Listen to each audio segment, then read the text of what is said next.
थुंग एक बेहद गरीब और साफ दिल का इंसान था। वह दिन भर ठेला लेकर गली गली घूमकर आम बेचता और जो थोड़ा बहुत कमाता उसी से अपनी बीवी और बेटे का पेट पालता था। थुंग इतना सीधा था कि अगर कोई उसे कहे आसमान से लड्डू गिरने वाले हैं तो वह थाली लेकर छत पर खड़ा हो जाता था। लेकिन एक रात थुंग आम बेचकर जंगल के रास्ते से लौट रहा था। रात के लगभग 12 बज रहे थे। चारों तरफ ऐसा सन्नाटा था कि सिर्फ झींगुरों की आवाज सुनाई दे रही थी। तभी उसे रास्ते के बीच एक पुरानी जर्जर हवेली दिखी। हवेली के अंदर से एक अजीब सी आवाज आ रही थी। थुंग ने सोचा कोई अंदर तकलीफ में होगा और वह डरते डरते हवेली के अंदर चला गया। अंदर जाते ही उसने देखा एक बेहद डरावनी सफेद बालों वाली चुड़ैल उल्टी खड़ी थी और अपने लंबे लंबे नाखूनों से एक आम छील रही थी। यह देखकर थुंग डर के मारे थर थर कांपने लगा। तभी चुड़ैल अचानक सीधी हुई और उसे देखकर जोर से चिल्लाई, आज तक किसी ने मुझे आम छीलते नहीं देखा, पर तूने मेरा राज देख लिया। अब मैं ऐसी सजा दूंगी कि तू जिंदगी भर रोता फिरेगा। फिर चुड़ैल ने काला जादू फूंकते हुए कहा, चीन टपक दम दम,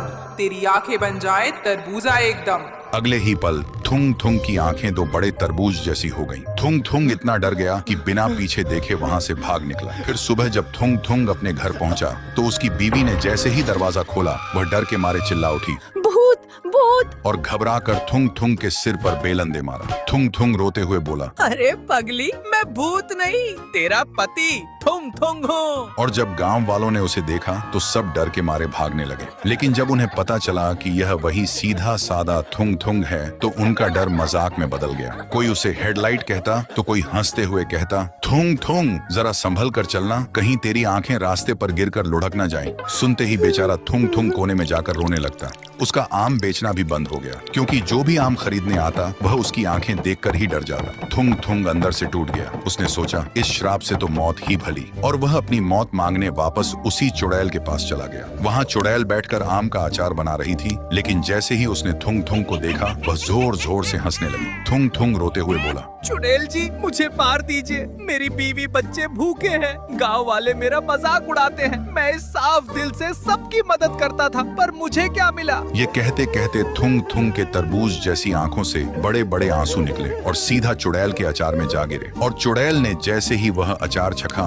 उसे बड़ा स्वादिष्ट लगा क्योंकि उसमें एक साफ दिल वाले इंसान के आंसुओं का नमक था। अचार छककर चुड़ैल का दिल पिघल गया। उसने प्यार से कहा, थुंग, तेरा दिल सच में बहुत साफ है। तू इस श्राप के काबिल नहीं है। जा, मैं तेरा श्राप मुक्त कर दी। चुड़ैल ने एक बार फिर से फूंक मारी और अचानक वहाँ एक तेज धुआं फैल गया। और जब धुआं हटा तो थुंग अपने घर के बिस्तर पर था। उसने तुरंत आईना उठाकर देखा। उसकी आंखें बिल्कुल पहले जैसी ठीक और सुंदर हो चुकी थीं। और उस दिन